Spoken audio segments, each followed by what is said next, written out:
अस्सलामुअलैकुम रहमतुल्लाहि वबरकातुहू। अभी हमने पिछली बार बात किए थे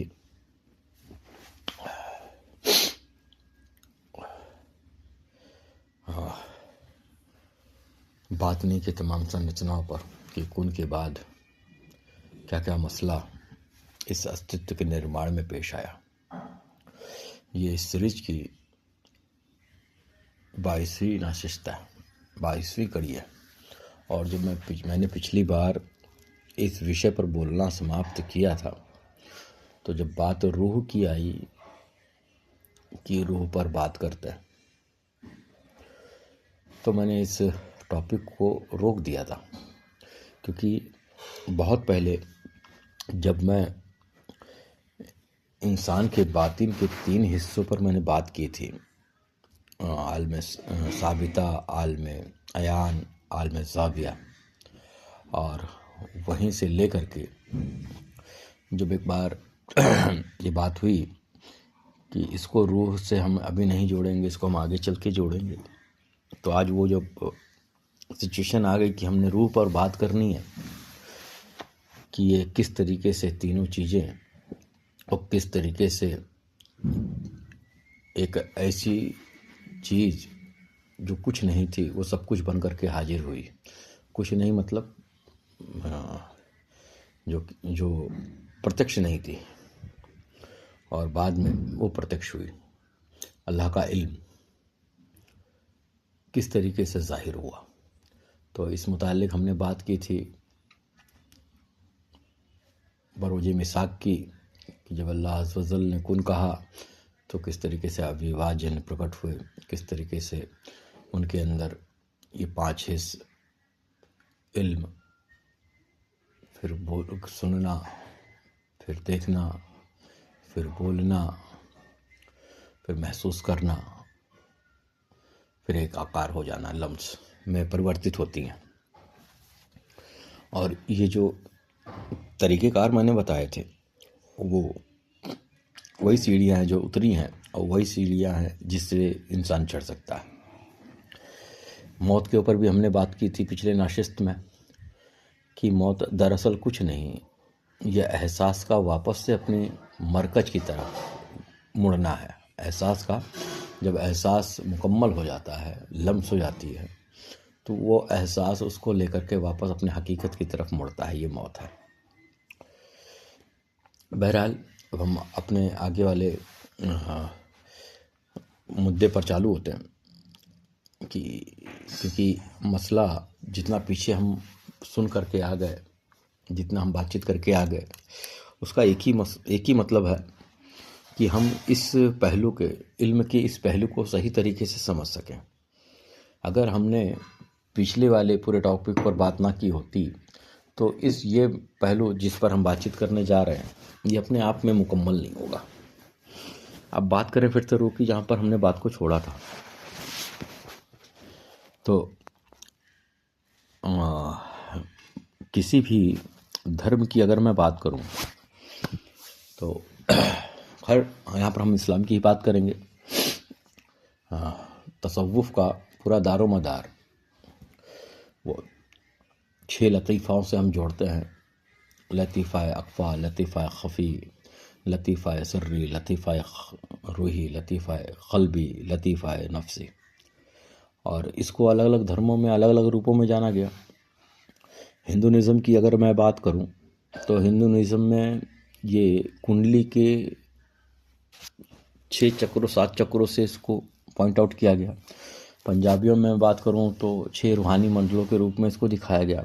बहरहाल हो सकता है कि इसका नाम अलग हो, क्योंकि नामों में बड़ा भेद है और ये नाम का ही चक्कर है कि आदमी परेशान रहता है।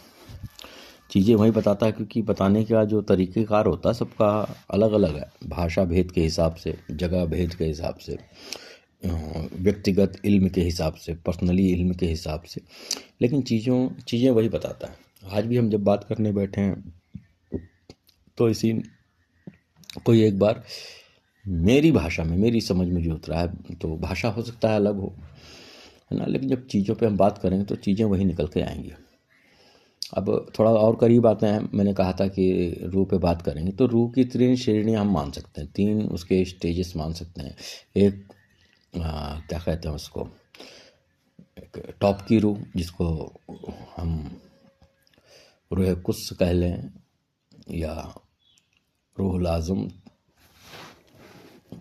रूह कुद्स कह सकते हैं हम उसको, रूहुल आज़म नहीं, ये फिर इस शब्द के प्रयोग से इसके मायने बड़े बदल जाएंगे।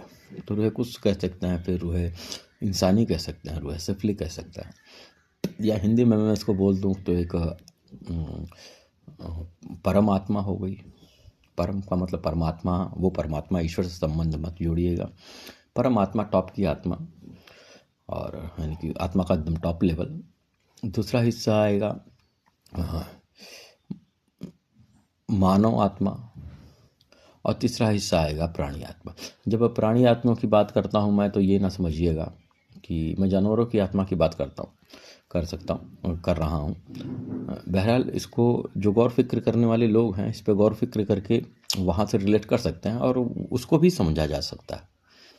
क्योंकि बात ऐसी है कि जितने भी अस्तित्वगत चीज़ें हैं, सबकी रूहें हैं। अब अस्तित्वगत चीज़ें जितनी भी हैं, चाहे वो पत्थर हो, चाहे वो पानी में रहने वाले कीड़े मकोड़े हो, ज़मीन पर रहने वाले जानवर हो, या इंसान खुद हो, ये सारी चीज़ें अस्तित्वगत हैं, है ना। इन सारी चीज़ों का अस्तित्व है।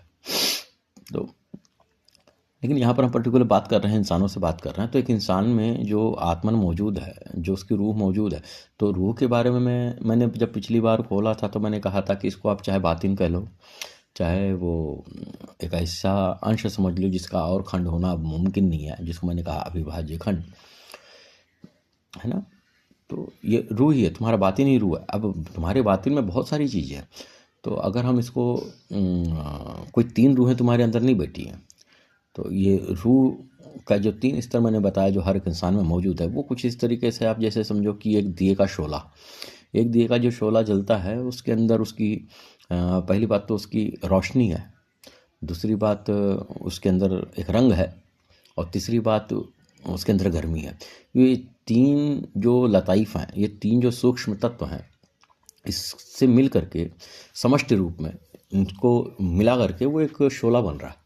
तो इसी तरीके से जो आत्मन है, जो रूह है, वो भी बातिन की उन तीनों चीज़ों का मजमुआ है, उनका मजमुआ है। जैसे कि कौन सी चीज़ें हम पहले 1 से 5 वाले में बात करके आए हैं कि आलम साबिता, जहाँ पर इल्म वाजिब है, खुद वो इल्म जो अल्लाह के जहन में था, इल्मुल वाजिब जिसको मैं कहता हूँ, मैंने कहा है, बुजुर्गों ने कहा है इसेंशियल इल्म। तो वो इल्म जो है वो तुम्हारे उस परम आत्मा, परम आत्मा को इंडिकेट करता है, वही आलम साबिता है ना। और दूसरा जो हिस्सा बनता है इसका, ये तुम्हारे बातिन का ही या रूह का। यहाँ पर बातिन और रूह में कंफ्यूज मत लीजिएगा, आगे जब कभी मुद्दा आएगा तो इसको और खोलेंगे। अभी तो इसको एक मजमुआ के रूप, मजमुआ एक टोटल के रूप में ही लेके चलो। अब जब हम दूसरे की बात करते हैं कि आत्मा इंसानी, तो ये इंसानी जो आत्मा है वो हमने बात की थी पिछले में जाकर के अयान की, है ना, जहाँ पर वो जो ख्याल है, ख्याल क्या, जो इल्म है, वो इल्म का प्रतिबिंब जो है जाहिर हो रहा, तो उसको हमने अयान कहा था, क्योंकि डायरेक्टली वो नहीं है। तो ये इल्म वहदत है कि जहाँ पर सब कुछ ख़त्म कर दिया जाए, सिर्फ होना रह जाए, वो पोजीशन है कि जहाँ पर वो जो इल्म वाजिब है, उसकी एक तमसल, उसकी एक आकृति के रूप में वो जानकारी तुम्हारे पास पहले से अवेलेबल है, वो सेकंड वाली हो गई। और तीसरी वाली जो हो गई में क्या कहते हैं उसको, आत्मा प्राणी, ये तीसरे दर्जे का है, जिसको हमने पिछली बार भी बात किया था आलम ज़ू, जिसमें वो तमाम सारे इल्म, है ना, फ़र्दन अलग है, तो मुकम्मल सारा मौजूद, लेकिन जो तुम खोल पाते हो वो तुम्हारा अंश होता है। या तुम्हारे आसपास के लोगों का अंश होता है, और उसके अंदर तुम्हारा अपना निर्णय, तुम्हारे अपना सिलेक्शन, तुम्हारी अपनी विल शामिल होती है। तो हाल में तो इसी तरीके से ये रूह के भी 3 स्तर हो गए, परमात्मा और क्या कहते हैं उसको, मानवों की आत्मा और जानवरों की आत्मा, है ना। तो अब इसमें मोटे मोटे तौर पे अगर हम मान लें, इसको समझने की कोशिश करें, तो ये कुछ ऐसा है कि आत्मा जो परम है वो इल्म वाजिब के का जो अंश है उससे टचअप है उसका, और आत्मा मानव जो है वहदत से टच है, ये उससे बना हुआ। और आत्मा प्राणी अगर देख ले तो ये जू के तीसरे लेवल के अविभाजन पे आधारित है। अब यहाँ पर वही पुरानी वाली थीसिस फिर से चालू होती है कि एक इंसान का जो बातिन है वो 3 हिस्सों पर मुश्तमिल है। पहला तो तहतुश्शऊर, फिर लाशऊर, फिर शऊर, ठीक है ना। अब ये जो मैंने 3-6 जो लतीफ़े बताए थे, और ये केवल यहाँ की बात नहीं, मैंने एक रिकॉर्डिंग बनाई थी हिंदुइज्म में तत्वों को लेकर के।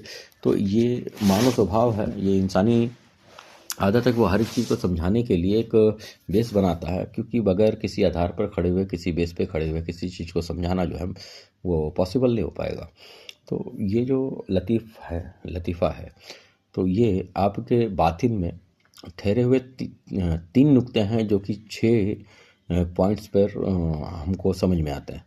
तो आत्मा परम जो है उसका जो स्टार्ट होता है, उसका जो शुरुआत होता है वो क्या कहते हैं, परम सूक्ष्म तत्व अक्फा से होता है, और इसका अंत जो है वो खफी पर होता है। यह एक रोशनी का मंडल है। अगर मैं रोशनी की बात करूं तो ये तुम ये समझोगे कि एक नूर है, नूर का हाला है ये। तो नूर का मतलब कोई चमकती हुई चीज़, कोई चमचमाती हुई चीज़ जो हमारी निगाहों को दिखाई दे। ये ऐसा नहीं है। लोगों ने इसको समझाई बड़ी गलत ढंग से है। रोशनी का मसला ये होता है कि जब रोशनी होती है तो चीज़ें हमको बड़ी स्पष्ट से, बड़ी ही साफ तौर पे दिखाई देती है और समझ में आती है। तो एक ऐसा माहौल, एक ऐसी स्थिति हमारे बातिन की, जिसमें हम चीज़ों को खोल करके देख सकें और समझ सकें कि एक्चुअली हो क्या रहा है ना। तो इसलिए इसको कहा गया रोशनी का मंडल या फिर नूर का हाला, है ना। इस आत्मा परम के हिस्से में, है ना, ब्रह्मांड की सारी अदृश्य सूचनाएं, यानी कि जो इल्म वाजिब था, है ना, वो सूचनाएं, पहली वाली सूचनाएं अपने मूल रूप में, मूल हैसियत में मौजूद है।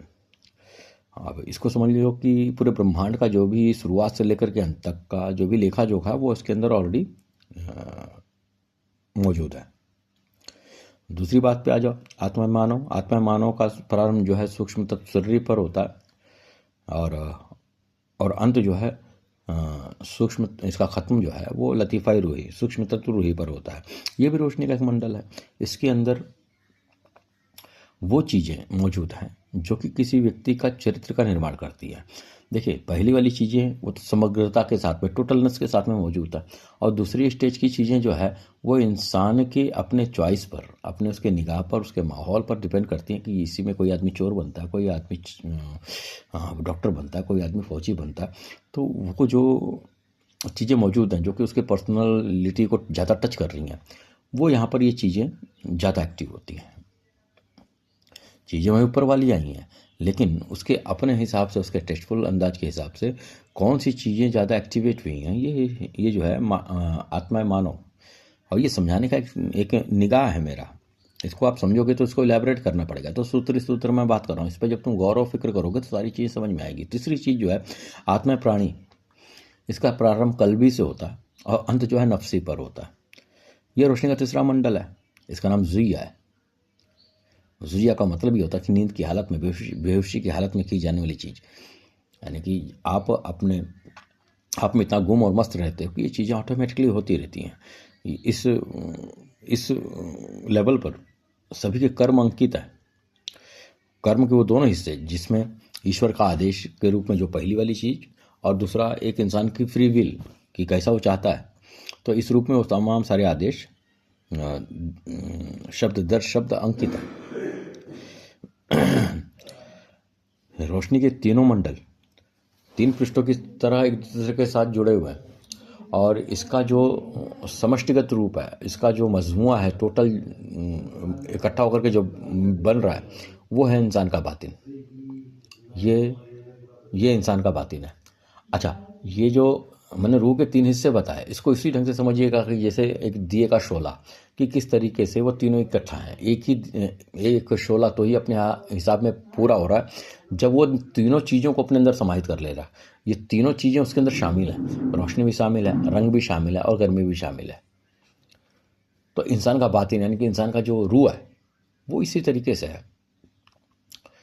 सूक्ष्म तत्व जो लतीफ़ा मैंने बात किया, उस आकृति का नाम है, उस रूप का नाम है जो अपने उस आकृति के जरिए से अर्थ को प्रकट करता है, उसके अर्थ को प्रकट करता है।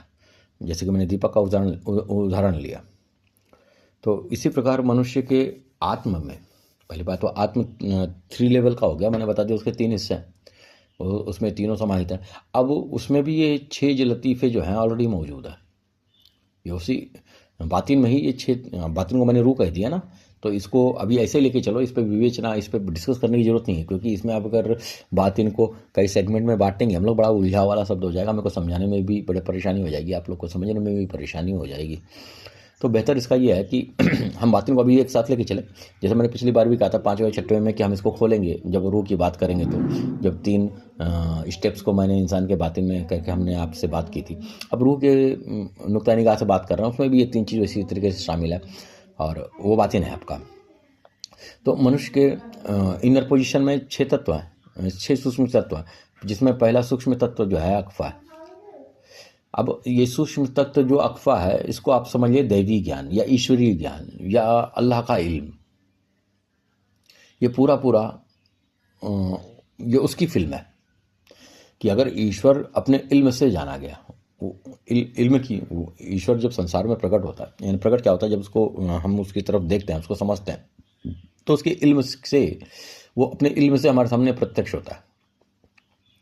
और ये जो सूक्ष्म तक अक्फा है, इसको अगर देखना है, इसको अगर समझना है, तो उसको लतीफ़ा खफ़ी की रोशनी में उसको देखा जा सकता है। लतीफ़ा खफ़ी और रोशनी है, वो निगाह है जिससे आप ये सूक्ष्म तत्व अक्फा को समझ सकते हो। और इन दोनों सूक्ष्म तत्वों का जो मिला जुला स्वरूप है वो साबिता है। साबिता के बारे में पिछली बार बात कर आए हैं।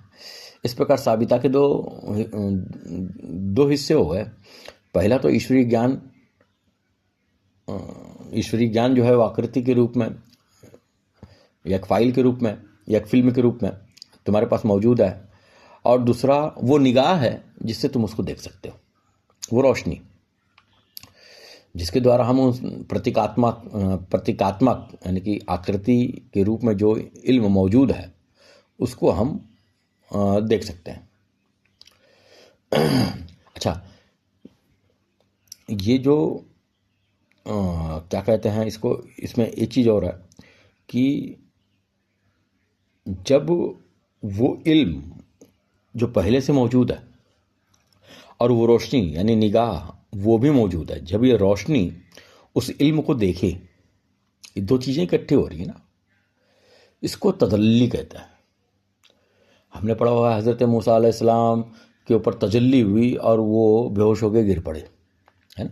तो ये तजल्ली को समझिएगा। तसव्वुफ़ की भाषा में जब इसको हम देखते हैं तो इसको हम कहते हैं तदल्ला। अब इसको मैं अगर हिंदुइज़्म के नुक्ते निगाह से बताऊं तो हालांकि बताना ज़रूरी नहीं है, लेकिन फिर भी सब लोग समझें इसको। और जब तक हम चीज़ों को समझेंगे नहीं, क्योंकि भाषा भेद की वजह से जो होता है चीज़ें डिफरेंट होती है, तो इसको बोलते हैं दिव्य नेत्र, तीसरा नेत्र। तो तीसरा नेत्र होने पर चीज़ें बहुत ज़्यादा बदल जाती हैं।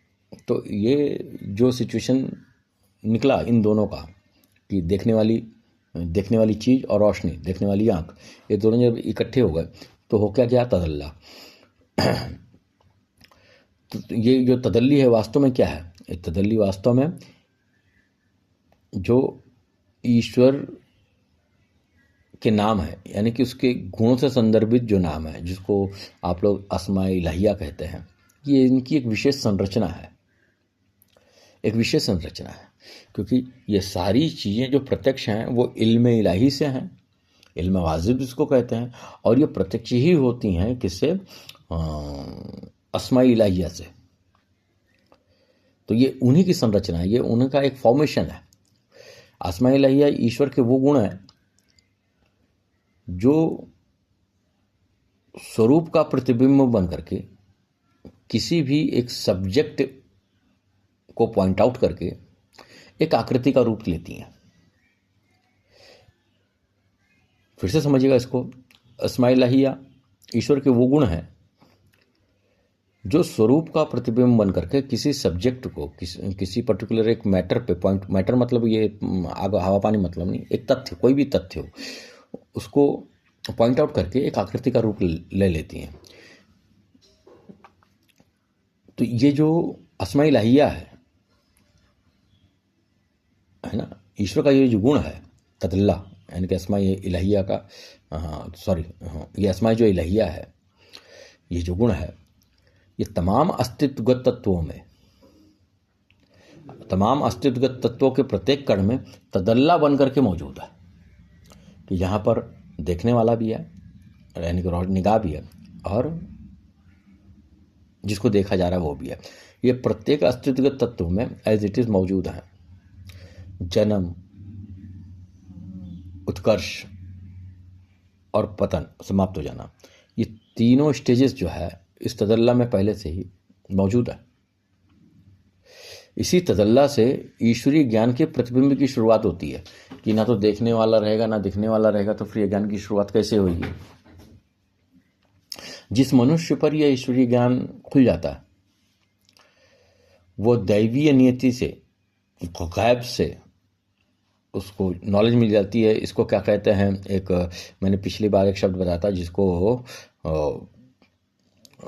कहते हैं मुग़य्यबात अख़वान।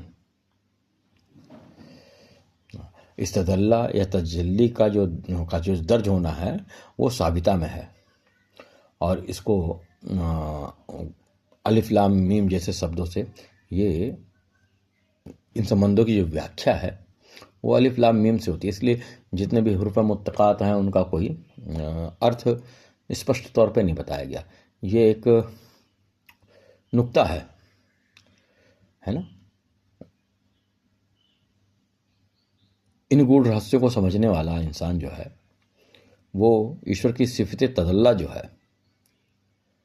जिससे ये पूरी कायनात चल रही है, यानी कि रमज हुक्मरानी, इसको पढ़ लेता है।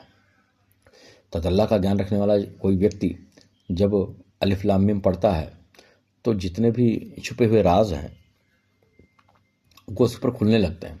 अलबत्ता उस इंसान को तदल्ला का इल्म होना चाहिए। वो उस रोशनी और देखने वाली चीज़ दोनों की ही समझ उसको है कि होनी चाहिए। जब ऐसा आदमी इस अलिफ लाम मीम को पढ़ता है तो उसके ऊपर सारे रम्ज जो है वो खुलने लगते हैं। इसकी बात जो है सूरह बकर में, खुद कुरान शरीफ में अलिफ लाम मीम का जिक्र आया है।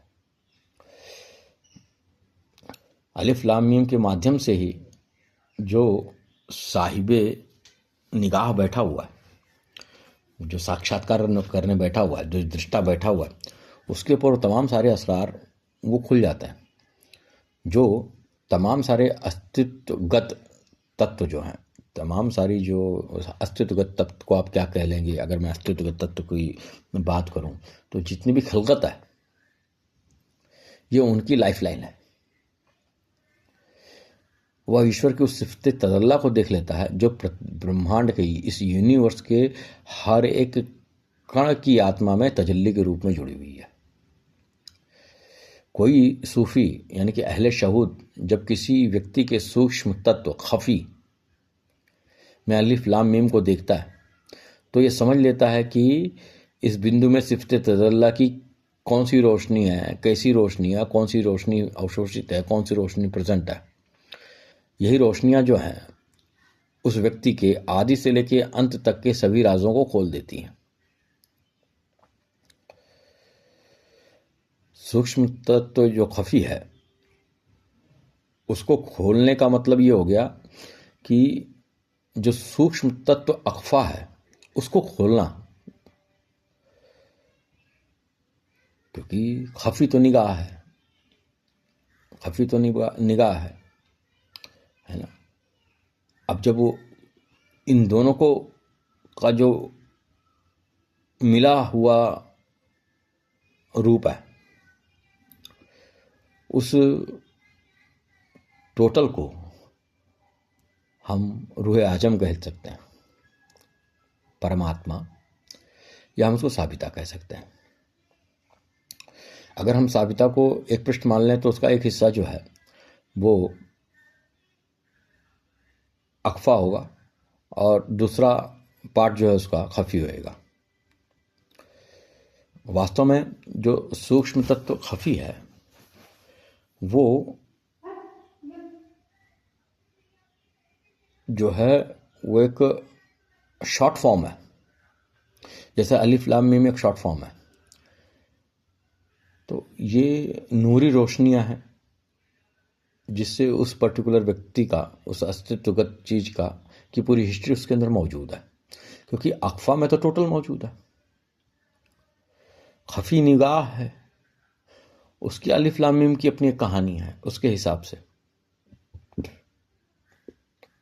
जब कोई अहले शऊद उसकी तरफ देखता है तो वो रोशनियां खुद उसकी समझ में आती है, और इसको देखने के बाद कोई भी अहले शऊद जो है उसके पूरे मफहूम से उसकी पूरी जानकारी से वो उसको नॉलेज हो जाती है। उस मफहूम के विषय में ये नहीं कह सकते अपन कि वो बड़ा छोटा है, क्योंकि शॉर्ट फॉर्म होने के बावजूद भी वो पूरा समंदर अपने पास रखता है। जैसे अलिफ लाम मीम ये शॉर्ट फॉर्म है, इसी को इल्मुल कलम कहा गया है ना। तो सारा खेल जो है इसमें इलाहिया का है, और ये इसमें इलाहिया किस तरीके से इल्म वाजिब से हो करके है ना तमसुल में आती है, और किस तरीके से जूम में होती है, और किस तरीके से फिर बाद में प्रेजेंट हो जाती है, वो दिखाई देने लगती है। ज़मान और मकान दोनों उसमें शामिल हो जाते हैं। तो इसके बाद इसको खोलना है, इस पर बात करना है। तो आज जो है रूह के ये जो 3 हिस्सों की बात करके मैं अपनी बात को यहीं पर रोकूंगा।